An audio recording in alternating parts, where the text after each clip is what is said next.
लोकसभा चुनाव 2024 के बाद से राजकुमार रौत और रविंद्र भाटी सरीखे नेता बीजेपी की नजर में चुभ रहे हैं और चुभने की वजह भी वाजिब है।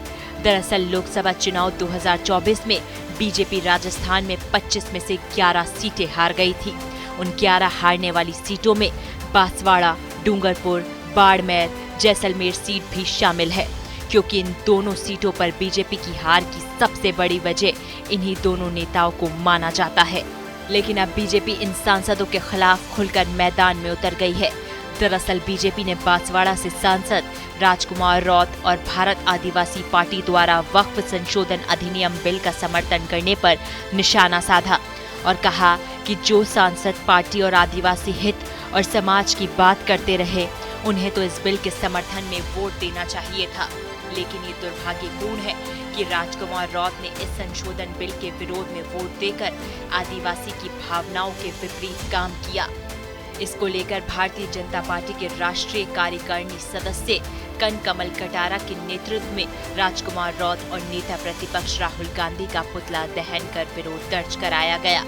वहीं बीजेपी कार्यालय पर आयोजित पत्रकार वार्ता में कटारा ने कहा कि मोदी सरकार ने 2014 से अब तक अनेक निर्णय लिए जो दशकों से जन भावनाओं के अनुरूप रहे हैं।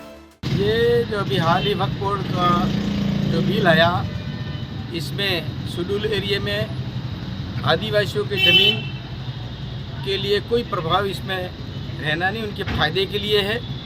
और गरीब मुसलमानों के लिए पढ़ाई लिखाई और चिकित्सा शिक्षा ऐसी सुविधा इनके लिए इस बिल में इसका लाभ है।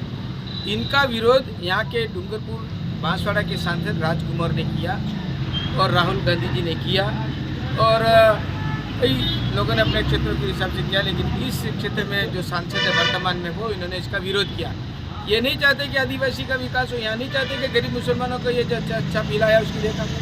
ये जो विरोध में इन्होंने वहाँ संसद में बोला है, उसका विरोध किया है भारी, इसके विरोध में आज यह पुतला दहन। कटारा ने कहा कि पहले कुछ मुस्लिम बाहुबलियों ने वक्फ संपत्तियों पर कब्जा कर स्वयं बड़ा लाभ उठा रहे थे। मोदी सरकार द्वारा किए गए प्रावधानों के अनुसार अब जनजाति वर्ग की जमीन वक्फ बोर्ड नहीं हथिया सकेगा। कनकमल कटारा ने राजकुमार रौत और बाप पार्टी के नेता पर आदिवासियों को गुमराह करने और युवाओं को बहकाने का आरोप लगाया। उन्होंने कहा कि ये नेता युवाओं को नशे की प्रवृत्ति की ओर धकेल रहे हैं और सनातन धर्म के विरोध में हैं। साथ ही वर्ग संघर्ष को बढ़ावा दे रहे हैं। कटारा ने विश्वास जताया कि यहाँ के जनजाति अब इन बातों को तेजी से समझ रहे हैं। TV9 राजस्थान के लिए बांसवाड़ा से सुभाष मेहता की रिपोर्ट।